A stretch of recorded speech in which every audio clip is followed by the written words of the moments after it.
Assalamualaikum warahmatullahi wabarakatuh. Jumpa kembali dengan channel saya Apisyam.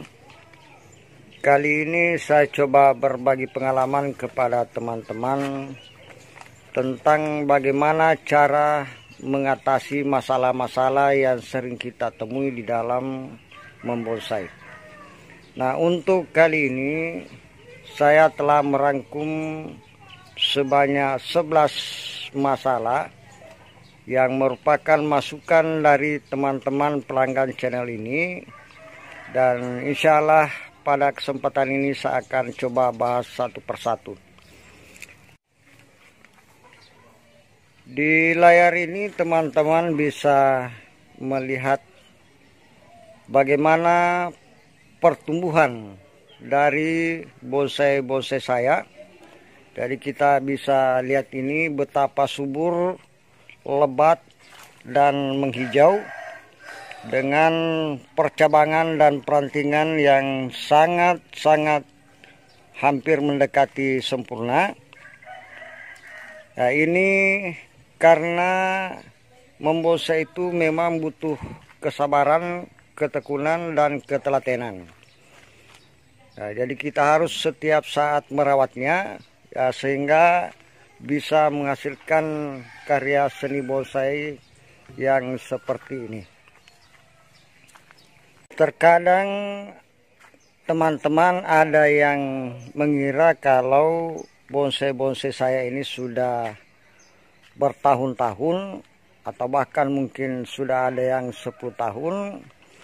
Namun sebenarnya bonsai-bonsai saya di sini, teman, ini yang tertua adalah 1 tahun 3 bulan atau 15 bulan.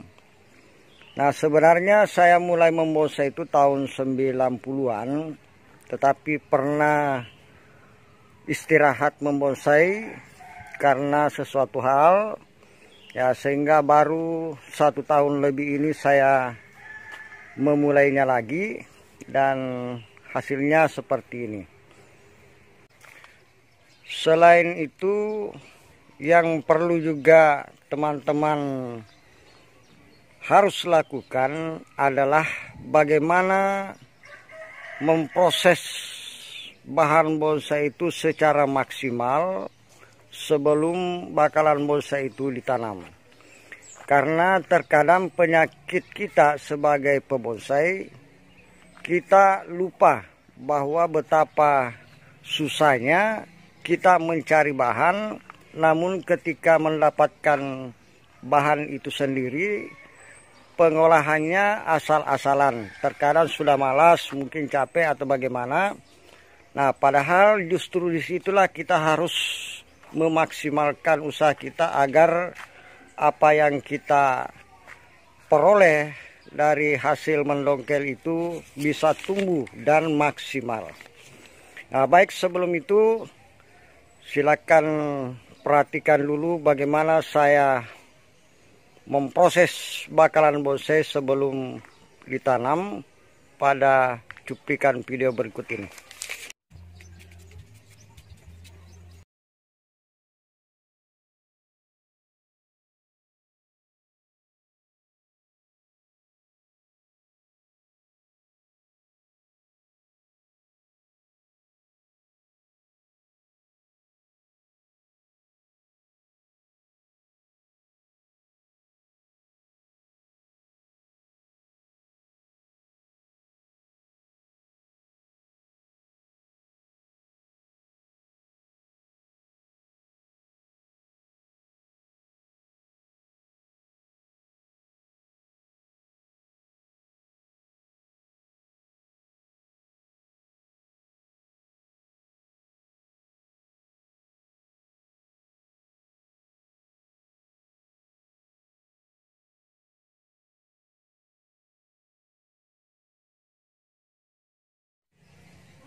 Baik, kita coba bahas satu persatu dari masukan-masukan atau pertanyaan-pertanyaan dari teman-teman yang masih pemula.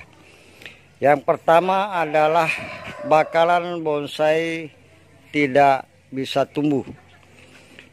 Untuk masalah itu tergantung dari bagaimana teman-teman memproses bakalan bonsai itu sebelum ditanam, seperti di video atau di cuplikan video yang barusan teman-teman lihat. Kemudian yang kedua adalah media tanam. Jadi untuk menggunakan media tanam pada bakalan bonsai diupayakan yang betul-betul steril. Nah baik, saya akan coba tunjukkan kepada teman-teman untuk tempat pembibitan saya. Nah, jadi di antara sekian banyak dari bakalan bonsai saya teman, nah ini sudah tumbuh semua ini. Nah, jadi teman-teman bisa lihat di layar. Ya bahkan di sini ada yang sudah kepanasan teman ya, karena pohon yang di atas ini habis dibuka rantingnya karena patah. Ya ini yang luar biasa besar ini. Nah, jadi teman-teman bisa lihat ini sudah tumbuh. Ya ini barusan saja saya buka ini untuk saya videokan. Nah ini masih harus disungkup. Ya jadi prosesnya seperti yang teman-teman lihat tadi. Jadi harus betul-betul dicuci sebersih-bersihnya. Kemudian setelah itu diolesi dengan perangsang akar, baik itu roton, groton, rotmos, rot up, atau yang paling banyak digunakan sekarang adalah bawang merah. Tetapi kalau bisa saya sarankan kepada teman-teman, untuk bawang merah ini lebih efektif jika di blender, baru kemudian dicampur air. Untuk satu ember atau satu baskom bisa sebanyak 20 siung bawang merah yang di blender. Kemudian direndam minimal 1 hari 1 malam. Nah untuk bakalan bonsai yang bergetah, seperti misalnya serut, beringin dan sebagainya, diupayakan jangan langsung ditanam, tetapi didiamkan dulu sekitar 1-2 hari atau 3 hari untuk menunggu sampai getahnya kering. Karena getah inilah yang biasa menyebabkan bakalan bonsai itu mati karena mengalami pembusukan. Nah itulah makanya teman-teman terkadang ada yang tanam serut tidak bisa tumbuh. Masalah kedua yang juga ditanyakan oleh teman-teman adalah seringnya muncul jamur pada bakalan bonsai. Nah, kembali lagi pada cuplikan video tadi, teman-teman bisa lihat bagaimana cara saya mencuci bakalan bonsai itu dengan menggunakan sikat cuci. Tujuannya adalah untuk menghilangkan semua hama, termasuk bintik-bintik putih yang berbentuk seperti panuan. Semua itu menjadi penyebab munculnya jamur pada bakalan bonsai kita dalam masa pertumbuhan. Jadi sekali lagi teman-teman, usahakan cuci sebersih-bersihnya sebelum ditanam. Nah, kemudian selanjutnya pertanyaan atau masukan yang ketiga adalah tunas-tunas pada bakalan bonsai terkadang hangus atau bahkan mati dan membusuk. Nah itu ada beberapa faktor yang bisa menyebabkan terjadinya demikian. Yang pertama bisa jadi karena plastik sungkup menyentuh daripada tunas. Nah itu juga yang biasa menyebabkan terkadang bakalan bonsai itu di bagian atas tidak ada yang tumbuh, sementara di bawah di sini bergerombol tunasnya. Nah, kenapa? Karena mungkin pada saat disungkup plastiknya itu menyentuh bakalan bonsainya pada bagian atas. Makanya di sini teman, ini plastiknya saya gantung. Jadi sangat jauh dari bakalan bonsai yang ada di dalam. Nah, ini untuk menghindari ketika nantinya tumbuh betul-betul di segala tempat ini bisa tumbuh tunas. Kemudian tunas yang tumbuh itu tidak akan tersentuh oleh plastik sungkup. Apalagi kalau tunasnya baru sekitar 1 hari, 2 hari sampai 1 minggu, itu sangat rawan ketika terkena air. Jadi begitu tersentuh oleh plastik, kena air, airnya mengering dan bahkan membusuk. Nah, jadi inilah tekniknya teman. Jadi semua plastik ini tidak ada yang menyentuh dari bakalan bonsai itu, sangat jauh sekali. Jadi memang saya sudah perkirakan bahwa pertumbuhannya nanti sekian panjangnya sampai 10 atau 20 cm baru bisa mencapai dari plastik ini. Nah, ini untuk cara aman agar tunas-tunas baru di bakalan bonsai itu tidak membusuk.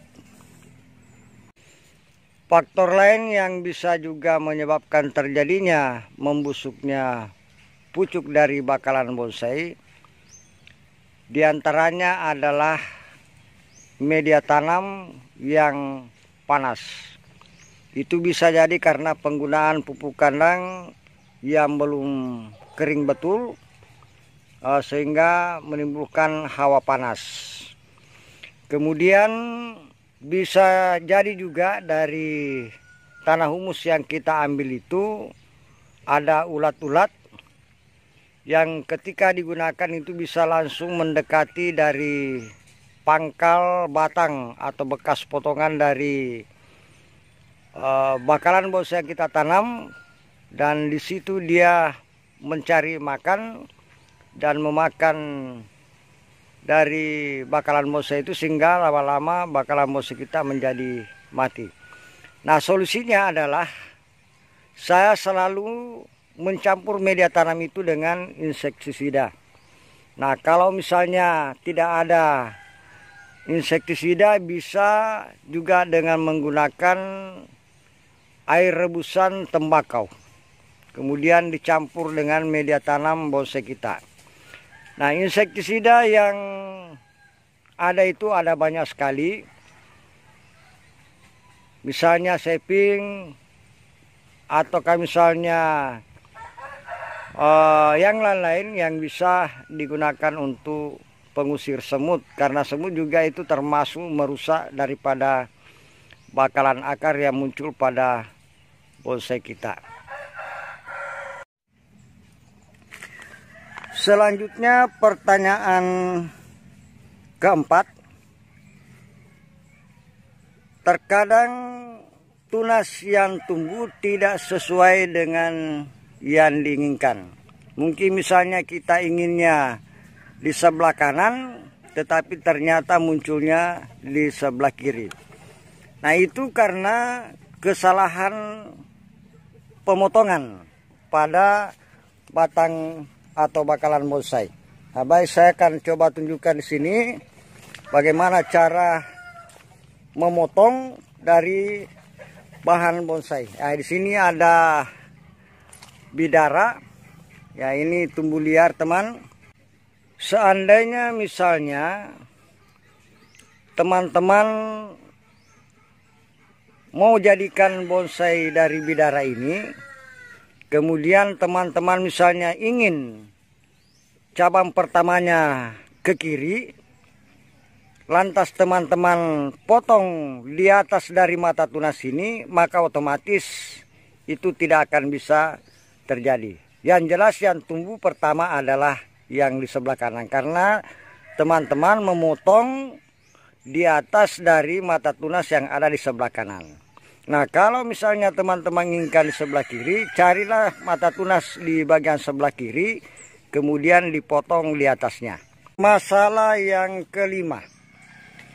Terkadang bakalan bonsai sudah tumbuh di dalam sungkup, Namun ketika dilepas sungkup, tiba-tiba bakalan bonsai itu menjadi layu dan kemudian mati. Nah, itu faktor belum adanya akar yang tumbuh. Nah, jadi saya tunjukkan bakalan bonsai saya di dalam. Nah, ini teman. Nah, kalau seperti ini meskipun sudah panjang sekali tumbuhnya, ini belum ada akar yang keluar dari bakalan bonsai ini. Kenapa? Karena belum adanya tunas di ketiak daun. Jadi belum ada bakal cabang. Nah, pertanda kalau bakalan bonsai itu sudah keluar tunasnya, itu sudah mulai tumbuh bakal cabang atau tunas di ketiak daun. Ya, jadi bukan yang dilihat panjangnya, tetapi tumbuhnya bakal cabang atau tumbuhnya tunas di ketiak daun. Nah, kalau dalam kondisi seperti ini dibuka, maka otomatis lama-lama akan layu dan akhirnya mati. Karena memang yang menyebabkan tumbuhnya ini baru kambium yang mengisap makanan, belum akar. Nah, jadi ini masih harus tetap disimpan di tempat ini. Ya, jadi ini harus tetap disungkup full, tidak boleh ada yang bocor plastiknya. Ya, kalau ada yang bocor diupayakan ditempel dengan isolasi. Yang keenam, pertumbuhan bonsai itu sangat lambat. Mengenai cepat lambatnya pertumbuhan dari bakalan bonsai, itu sangat dipengaruhi oleh lamanya bakalan bonsai itu disungkup. Makin lama bonsai itu disungkup, makin banyak akar yang bisa keluar dan cepat memanjang. Nah, ketika teman-teman baru saja misalnya tumbuh sedikit, kemudian langsung buka sungkupnya, meskipun itu nantinya tumbuh, yakin saja akan lambat. Karena bisa jadi dia itu tumbuh karena sudah ada sedikit akar yang mulai keluar dari kambium. Ya, meskipun itu satu sudah bisa tumbuh. Tetapi bayangkan kalau hanya satu akar yang bisa menumbuhkan satu bakalan bonsai yang agak besar, maka otomatis sangat lambat. Nah, karena itu teman-teman tidak usahlah bosan atau terburu-buru untuk membuka sungkup, karena makin lama disungkup makin besar kemungkinan bakalan bonsai itu bisa cepat perkembangannya. Nah, seperti teman-teman lihat di bonsai-bonsai saya, meskipun baru 1 tahun 3 bulan atau 15 bulan lamanya, sudah bisa dilihat seperti bonsai yang bertahun-tahun. Selain itu, juga harus didukung oleh media tanam yang baik. Jadi media tanam yang selama ini saya gunakan sudah banyak sekali, namun dari sekian banyak itu ternyata yang paling cepat memperbesar atau mempercepat pertumbuhan dari bonsai adalah tanah humus dari bawah rumpun bambu, kemudian ditambah dengan pasir, kemudian ditambah dengan sekam dan kompos. Dengan perbandingan 1 humus ditambah dengan 2 pasir, ditambah dengan 1/2 sekam, ditambah 1 kompos. Nah, kalau di musim hujan diupayakan agar sekamnya agak lebih banyak. Jadi bisa kita gunakan sekam perbandingan sama dengan tanahnya atau tanah humusnya. Kenapa? Karena di musim hujan itu rata-rata media tanam menjadi tinggi zat asamnya sehingga sangat sulit terserap oleh akar tanaman. Kemudian pertanyaan ke-7 dan ke-8 di sini saya coba jawab sekaligus karena saya lihat ini satu rangkaian. Yakni pertanyaan ke-7, cabang bawah lebih kecil dari cabang atas. Kemudian yang ke-8, seringnya ada cabang yang mati. Nah, kalau di bonsai-bonsai saya teman, seperti yang teman-teman lihat tadi, itu tidak ada yang mati cabangnya. Tidak ada juga cabang bawah lebih kecil daripada cabang atas. Nah, itu karena prosesnya benar.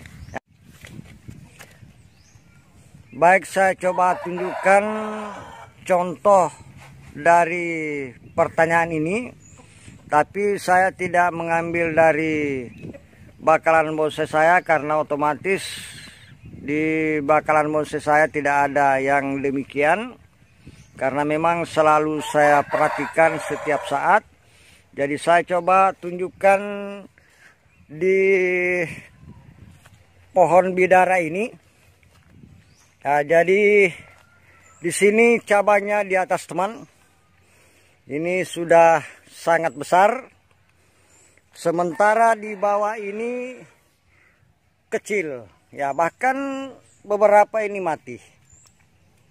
Nah, inilah yang terjadi pada bonsai-bonsai teman-teman yang kurang memperhatikan perawatan dari bonsainya. Nah, ketika sebuah bakalan bonsai dibiarkan tumbuh memanjang ke atas ini, ya seperti di bidara ini, karena bidara ini ditanam langsung, maka otomatis semua nutrisi ini larinya ke atas.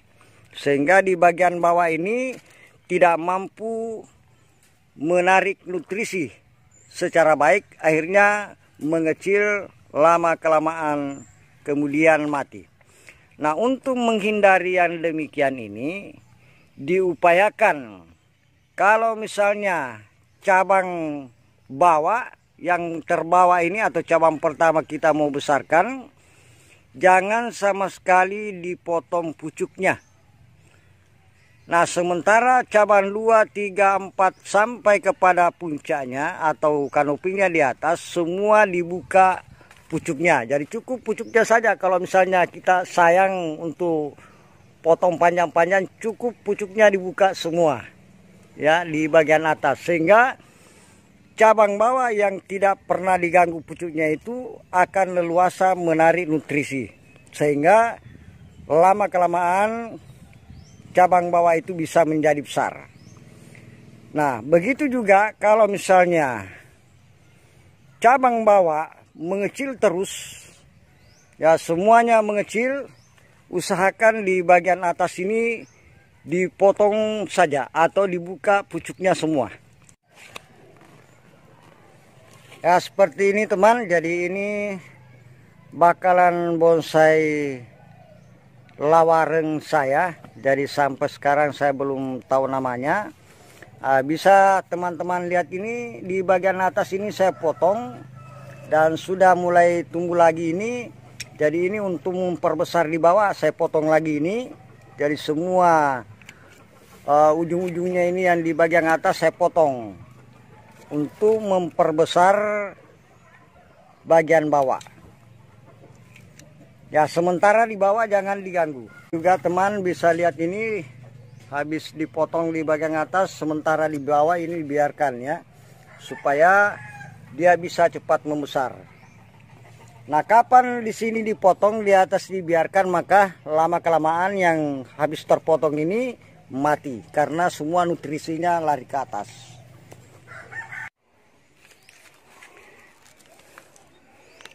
Pertanyaan selanjutnya adalah seringnya cabang patah pada saat wiring atau proses pengawatan dan pada saat membuka kawat atau melepas kawat. Nah, untuk masalah ini mungkin teman-teman yang kurang hati-hati, jadi mengadakan proses wiring atau melepas kawat itu harus betul-betul hati-hati. Apalagi yang namanya kayu mudah patah ketika kita salah melakukan pelepasan atau pemasangan kawat. Nah, sebaiknya pada saat kita mau mengadakan pengawatan, nah tangan kiri atau tangan kanan ya kita pegang ujung dari cabang itu, kemudian tangan yang satunya melilit kawat dari pangkal supaya jangan ikut berputar, ini akhirnya patah. Nah, begitu juga pada saat kita buka. Kemudian kemungkinan yang kedua, karena saya lihat masih banyak teman-teman yang menggunakan kawat yang tidak direkomendasikan. Terkadang ada teman yang masih menggunakan kawat dari kabel, ya meskipun itu tidak berkarat tetapi sangat keras, sehingga pada saat dililit maka cabang itu ikut berputar. Terlebih-lebih ketika kita membuka kawat atau melepas kawat, karena kawatnya keras ditambah lagi cabang atau ranting itu sudah luka akibat bekas kawat. Nah, sehingga begitu dibuka akhirnya patah. Nah, untuk kawat yang direkomendasikan ini teman, ini ada 0,1 sampai 0,6 saya punya ini yang besar. Ya, meskipun besar begini, ini agak lebih lembek dibandingkan dengan kawat dari kabel. Nah, untuk teman-teman sekali membonsai, cobalah maksimalkan usahanya, termasuk juga untuk mengadakan kawat bonsai ini. Nah, untuk pengadaannya banyak temannya, jadi bisa secara online, bisa langsung beli. Ya, kalau yang dekat-dekat dari Bone atau khususnya di Selatan, ini kebetulan ada teman di Makassar itu dari Baskara Bonsai. Ya, kebetulan beliau adalah satu komunitas dengan kami dari PPB Bone. Ya, teman-teman bisa beli di sana. Ya, kalau ada yang butuh nomor WA beliau nanti saya akan berikan. Ya, termasuk juga pupuk di sana banyak dijual oleh beliau. Ya, termasuk semua perlengkapan dan peralatan untuk membonsai. Kemudian untuk pengawatan, diupayakan kawat yang digunakan lebih kecil daripada cabang yang mau dikawat. Nah, jangan sampai kawatnya justru lebih besar daripada cabang, itu sangat menyiksa daripada bonsai. Jadi minimal sekitar 2/3 dari besarnya cabang itu kawat yang kita gunakan, supaya tidak menyiksa dari cabang yang dibonsai itu. Kemudian untuk melepas kawat, karena ini pengalaman, kalau sudah siang-siang begini ini biasanya kawat bonsai begini sudah mulai agak lembek, jadi mudah dibuka. Tapi kalau teman-teman tidak mau kepanasan membuka kawatnya, cukup di sore hari, karena itu masih lembek. Nah, kalau sudah malam itu sudah mulai mengeras kembali, karena kita ketahui bahwa logam itu ketika panas itu akan menjadi lembek atau memuai, sehingga mudah dilepas. Pertanyaan terakhir, tumbuhnya ranting, anak ranting dan cucu ranting yang tumpang tindih. Nah, misalnya ini teman, ya coba saya ambil dari jenis serut, karena serut ini yang rata-rata dibonsai oleh teman. Nah, seperti ini teman. Nah, kalau misalnya kita inginkan tumbuhnya cucu ranting ke kiri, maka kita potong di sini. Ya, kapan dipotong di bawahnya ini, di bawahnya daun ini, maka nanti cabangnya lari ke sini, mendekati daripada cabang. Maka nanti akan tumpang tindih. Mana lagi ada yang dari sini larinya ke sana sehingga tidak teratur pertumbuhan anak ranting dan cucu rantingnya. Jadi kalau misalnya ini mau dipotong, ya kita perhatikan dulu daunnya. Ini ada di bawah ini, karena ini memang saatnya untuk saya buka lagi. Ya ini ada daun, maka saya harus potong ini supaya jangan nanti larinya ke dalam. Ya ini, ya jadi ini sudah saya potong. Nanti tumbuhnya kalau ada yang tumbuh lagi di sini larinya ke sini, tidak lari ke sana mendekati daripada cabang. Nah inilah untuk menghindari terjadinya tumpang tindih dalam pertumbuhan ranting dengan anak ranting. Ya, seperti ini juga, ya seperti ini, ya dilepas di sini, ya itu. Ya demikianlah teman video saya kali ini. Mohon maaf jika videonya terlalu panjang. Nah, tetapi semua itu adalah upaya untuk menyelesaikan problem yang sering ditemui oleh teman-teman pebonsai yang masih pemula. Terima kasih. Wassalamualaikum warahmatullahi wabarakatuh.